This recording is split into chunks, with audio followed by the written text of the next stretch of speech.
Jean-Seb, commençons par la vie de château. C'est un peu pour ça que je suis habillé en John Steed, j'ai mon On peut voir si tu as les bottes de cuir Alors qui vont avec. c'est elle qui a les bottes de cuir. D'accord. Exactement. Madame P. Moi je n'ai que le chapeau blond. Madame Et P. nous allons partir découvrir un château. Et non pas un chapeau, le château de Penautier, qui est dans la famille de Lorgeril depuis 12 générations. En 1620, sous le règne de Louis XIII, l'ancêtre du propriétaire actuel, trésorier des États du Languedoc, commence à construire ce château. Il est à 5 km de la célèbre cité de Carcassonne. Et Myrène, l'épouse du descendant des Lorgeril, partage sa vie aujourd'hui entre Paris et Penautier. Et l'importance de préserver le patrimoine, même 34 ans après, continue à l'habiter avec toujours la même ferveur.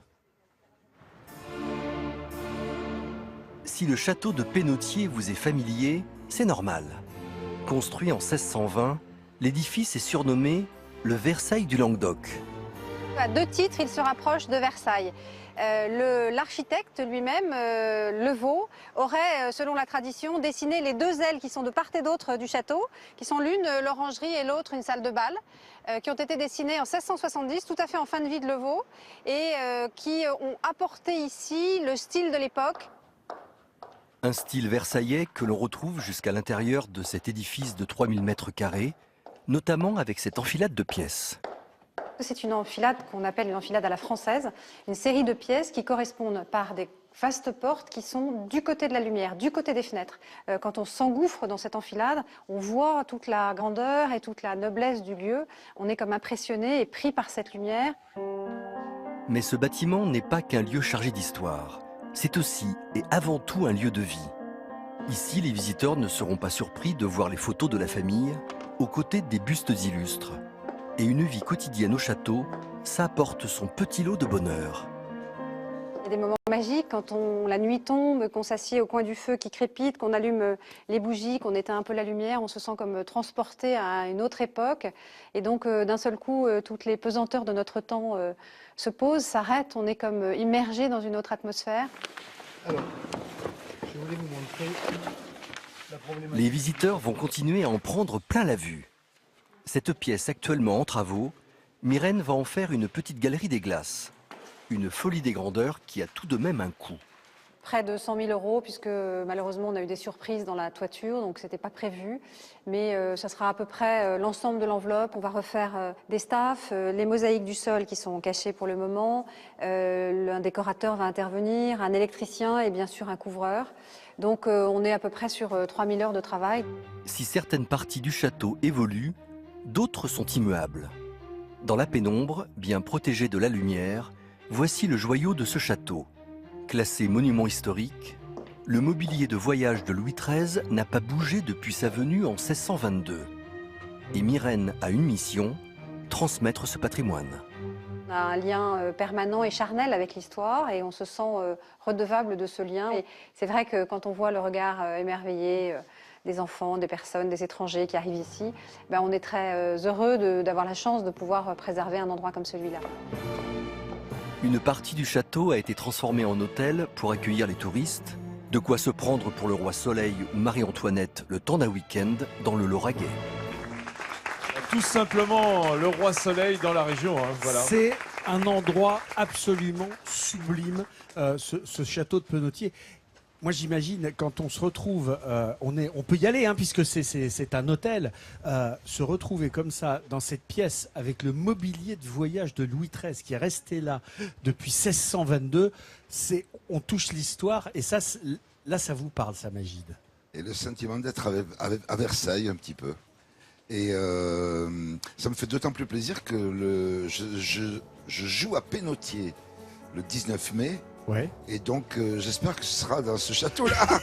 Bah, tant qu'à faire, il y a des jardins qui ont été dessinés sur des plans de Le Nôtre qui sont absolument sublimes. Et ce patrimoine, c'est important. Enfin, on sent tout dans le discours de Myrène toute l'importance qu'elle a et tout ce qu'elle ressent, même après 35 ans dans ce château.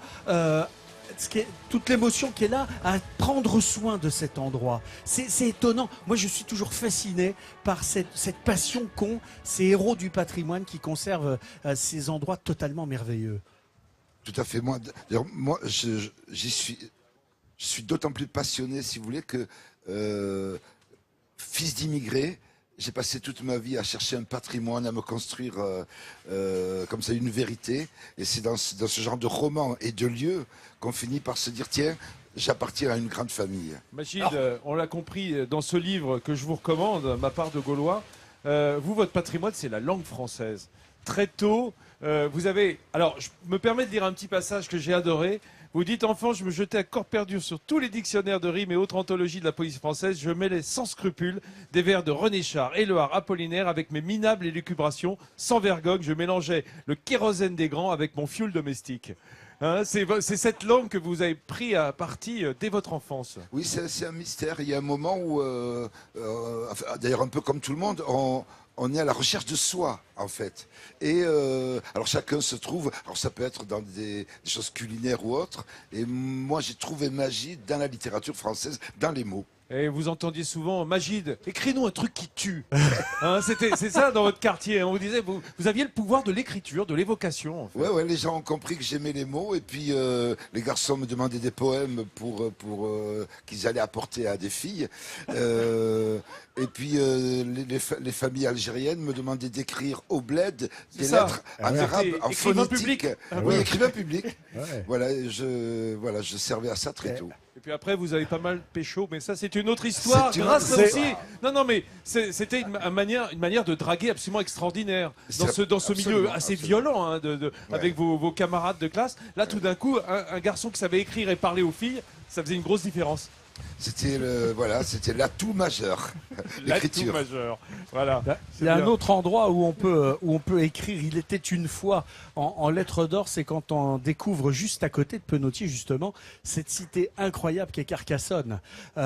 Cet endroit totalement unique qu'on a eu la chance de découvrir avec ces images de drone il y a quelques temps quand nous sommes allés les filmer. Carcassonne est un endroit totalement unique en France parce que l'histoire là-bas est unique, parce que c'est l'histoire des Cathares, c'est l'histoire du comte de Trincavel qui a été anéanti par le pouvoir capétien. C'est l'histoire de cette forteresse à laquelle on a ajouté ces tours, ces barbacanes, ces meurtrières, ces archères à partir desquelles on pouvait défendre toute la citadelle et toute la ville close dans ses remparts, avec ses lys, avec cet espace intérieur de 1,5 km autour de la ville, avec la cathédrale Saint-Nazaire qui est à l'intérieur, et puis avec la tour, le château originel. C'est un endroit absolument unique, Carcassonne. Vous avez joué à Carcassonne déjà ?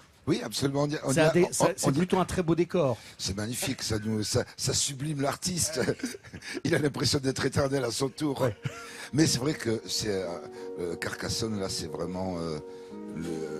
il faut voir ça, le château de Carcassonne. Il faut voir ça. D'accord. C'est à voir une fois dans sa vie. Une salle de concert absolument incroyable, hein, quand même. Le théâtre de la Cité. Voilà. Jouer devant une salle comme ça, il y a forcément une émotion particulière. Il y a le nombre de personnes, mais il y a le lieu, c'est incroyable. Et le feu d'artifice et l'embrasement des remparts le 14 juillet est quelque chose qu'on vient voir aujourd'hui du monde entier. Carcassonne. Et les plus grands artistes viennent s'y produire d'ailleurs. Hein. Voilà, mes amis.